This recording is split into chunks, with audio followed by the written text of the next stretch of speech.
তোমরা যারা 2024 সালে এনএম এক্সামিনেশন দিয়েছিলে তারা আমাকে কয়েকটা প্রশ্ন করেছো, সেই কয়েকটা প্রশ্নের আমি উত্তর এই ভিডিওতে দেবো, ঠিক আছে? যেমন আমাকে প্রশ্ন করেছে ওবিসি এনসিএল নিয়ে, যে স্যার ওবিসি এনসিএল যে আছে সেটা নিয়ে একটা ভিডিও করুন। দেখো, এখন ওবিসি এনসিএলে কিছু কিছু এসডি অফিস দিয়ে দিচ্ছে, কিছু কিছু এসডি অফিসে খুব ঝামেলা করছে, ঠিক আছে? তো অ্যাকচুয়ালি কী হয়, যে তোমার যে ওবিসি এনসিএল সার্টিফিকেটটা আছে, সেই ওবিসি এনসিএলটা সার্টিফিকেটের জন্য তোমাকে ভিডিওর ইনকাম সার্টিফিকেট লাগবে, ঠিক আছে? 2 কপি ছবি লাগবে, একটা ওবিসি এনসিএল ফর্ম লাগবে, ঠিক আছে? তুমি ওটা ফর্ম, একটা তো না, তুমি মিনিমাম 2-3টে অফিস এসডি অফিসে নিয়ে যাবে। তোমাকে কোথা থেকে বার করতে হবে? এসডি অফিস থেকে বার করতে হবে। কিন্তু এখন প্রশ্ন হলো যে তোমাকে এসডি অফিস থেকে বার করার জন্য তোমাকে আগে অনলাইন থেকে বিডিওর ইনকাম সার্টিফিকেটটা বার করতে হবে, ঠিক আছে? বিডিও বা তুমি যেখানেই থাকো, পৌরসভা বা গ্রামীণ এলাকায়, সেটা তোমার তুমি ওখান থেকে ওটা বের করে নেবে, ঠিক আছে? বা পৌরসভা থেকে।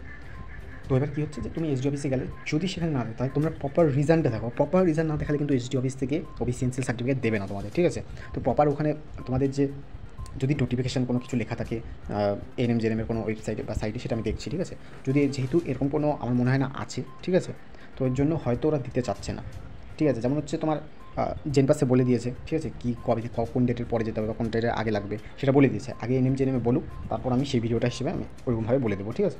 তো তাও তোমরা চেষ্টা করো বার করার, যদি না দেয় তাহলে ওয়েট করো, আগে এনএম জেএনএম তাদের ইনফরমেশান বুলেটিন যদি থাকে তো সেখান থেকে আমাকে দেখতে হবে। আমিও ঠিকঠাক জানি না সেই বিষয়টা, যে ওখানে কিছু লিখেছে না লেখেনি, আমাকে ওটা দেখতে হবে। যেহেতু আমার কিছু দিনের প্রবলেম চলছিল, ওই জন্য আমি ভিডিও আনতে পারছিলাম না, তো তার জন্য সরি। তো যাই হোক, আপাতত ওটা এসডি অফিস থেকে বার করতে হয়। কী কী লাগে? একটা এনসিএল ফর্ম লাগে, যে এনসিএল ফর্মের লিঙ্কটা আমি ডিসক্রিপশন বক্সে দিয়ে দেবো, ঠিক আছে? এনসিএল ফর্মে তোমাদের নাম, ঠিকানা যা যা আছে সব লিখবে। ওবিসি কাস্ট সার্টিফিকেট, তোমার যদি ওবিসি থাকে, ওবিসি এ বা বি, তো ওখানে কাস্ট নাম্বার, তুমি কবে ইস্যু ডেট করেছো ওইটা লিখবে, ঠিক আছে? তো আমি তোমাকে একটা দেখিয়ে দিচ্ছি কীভাবে কী, মানে কোথায় কী লিখতে হবে, ঠিক আছে? তো যাই হোক, এই হলো বিষয়। তো চলো দেখে নেওয়া যাক কীভাবে কী অ্যাপ্লিকেশনটা লিখতে হবে। দেখো, এটা একটা ক্যান্ডিডেট তোমাদের ওবিসি এনসিএল সার্টিফিকেট, ঠিক আছে?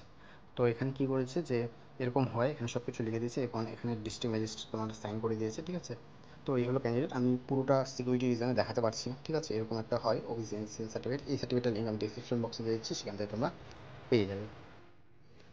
তো একবার দেখে নাও তোমাদের কী কী নিয়ে যেতে হবে এসডি অফিসে। দেখো, 2 কপি এনসিএল ফর্ম তুমি নিয়ে নেবে, যেটা ওয়েবসাইটে আমি দিয়ে, মানে আমি এটা লিঙ্ক ডিসক্রিপশন বক্সে দিয়ে দিচ্ছি, ওবিসি এনসিএল ফর্মটা, ঠিক আছে?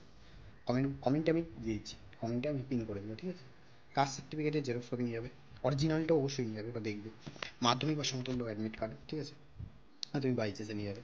আবেদনকারী ভোটার কার্ড নিয়ে যাবে, তোমার ভোটার কার্ড বা আধার কার্ড যেটা থাকবে সেটা একটা জেরক্স কপি নিয়ে যাবে, অরিজিনাল কিন্তু অবশ্যই নিয়ে যাবে। আবেদনকারী কল লেটার, ইন্টারভিউ লেটার, ঠিক আছে, অ্যাপয়েন্টমেন্ট লেটারের কপি যুক্ত করতে হয় যদি তোমার কাছে থাকে, ঠিক আছে? তাহলে ওই কপিটা, মানে যেখানে লেখা আছে সেটা অবশ্যই নিয়ে যাবে। একটা শুধু ওই পেজটা আর কি, মানে পুরো তোমাকে, মানে নোটিশটা নিয়ে যেতে হবে না, যে যতটুকু লেখা আছে অতটুকুই শুধু নিয়ে যাবে। আর তোমাকে ইনকাম সার্টিফিকেট অবশ্যই নিয়ে যেতে হবে, ঠিক আছে? সেই ইনকাম সার্টিফিকেটটা বিডিওর হলে সবচেয়ে ভালো হয়। তুমি কী করবে, যদি বিডিও না দেয় তাহলে একবার পঞ্চায়েতে চলে যাবে, পঞ্চায়েত থেকে প্রথমে প্রধানের কাছ থেকে নেবে, প্রধানের কাছ থেকে গিয়ে বিডিওর কাছে একটা অ্যাপ্লিকেশন লিখে ওটা আবেদন করবে, সাথে সাথে দিয়ে দেয় 2-3 ঘন্টার মধ্যে, ঠিক আছে? যদি অনলাইনে অ্যাপ্লাই করতে চাও, অনলাইনে অ্যাপ্লাই করতে পারো। অনলাইনে অ্যাপ্লাই করার জন্য তোমাদের ই ডিস্ট্রিক্ট যে পোর্টালটা আছে, ওই পোর্টালে গিয়ে করতে হবে। 1 থেকে 2 দিনের মধ্যে তোমরা ইয়েটা পেয়ে যাবে, অনেকে 10 ঘন্টার মধ্যেও পেয়ে যায়, ঠিক আছে? তো যাই হোক, এগুলো তোমাকে নিয়ে যেতে হবে। আর নিয়ে যেতে হবে হচ্ছে তোমাকে কাস্ট সার্টিফিকেট নিয়ে যেতে হবে, ঠিক আছে?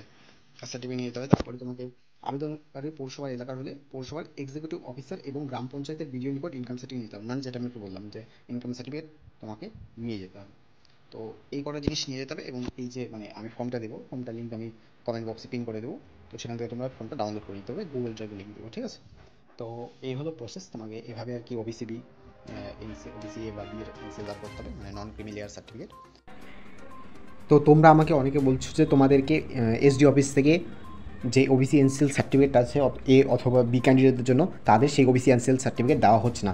দেখো, তোমরা যদি প্রপার ওয়েতে করো তোমাদের অবশ্যই দেওয়া হবে। তোমাদের কী করতে হবে, আমি একটা ছোট্ট করে বলে দিচ্ছি, যে তোমাদের প্রথমে কী করতে হবে। তুমি প্রথমে তোমাদের পঞ্চায়েত অফিসে যেতে হবে, পঞ্চায়েত অফিস থেকে তোমাকে একটা ইনকাম সার্টিফিকেট এবং একটা ডোমিসাইল সার্টিফিকেট বের করতে হবে, ঠিক আছে? পঞ্চায়েত থেকে প্রধান বা যে কোনো কারো কাছ থেকে একটা আগে ডোমিসাইল বা তোমার যে ইনকাম সার্টিফিকেট আছে সেটা আগে বার করো। সেটা বার করে বিডিওর কাছে অ্যাপ্লাই করো অনলাইনে, বিডিও স্যারের কাছে অ্যাপ্লাই করো অনলাইনে ই ডিস্ট্রিক্ট পোর্টাল থেকে, ঠিক আছে? অবশ্যই এটা অনলাইনের যে ক্যাফেগুলো হয় সেখান থেকে করার চেষ্টা করবে, না হলে কোনো রকম ভুল হয়ে যেতে পারে। মোবাইল থেকে একদম করার চেষ্টা করবে না, ঠিক আছে? কারণ অনেকগুলো প্রসেস হয়, তোমাদের অসুবিধাই হবে এর থেকে, হয়তো 50 থেকে 60 টাকার মতো নেবে। ওটা করার পর যখন তোমার কাছে বিডিওর বিডিও স্যারের তোমার ইনকাম সার্টিফিকেট চলে আসবে, তখন তুমি এই যে যা যা যা ডকুমেন্টস আমি বলেছি প্রত্যেকটার জেরক্স কপি নিয়ে এবং অরিজিনাল নিয়ে তুমি এসডি অফিসে গিয়ে অ্যাপ্লাই করো, মানে জমা দাও, যেখানে তোমাদের ওবিসি এ আর বি এর শাখা আছে সেখানে গিয়ে জমা দাও। দেখো তোমাদের কাজ কিন্তু অবশ্যই হয়ে যাবে, ঠিক আছে? যদি কোনো প্রবলেম হয়ে থাকে আমাকে কমেন্ট বক্সে জিজ্ঞাসা করো, আমি সেই ডাউটগুলো বা যেই প্রবলেমগুলো আছে সেই সবগুলো সলভ করার চেষ্টা করবো, ঠিক আছে? তো আজকের ভিডিওটা এই জন্যই।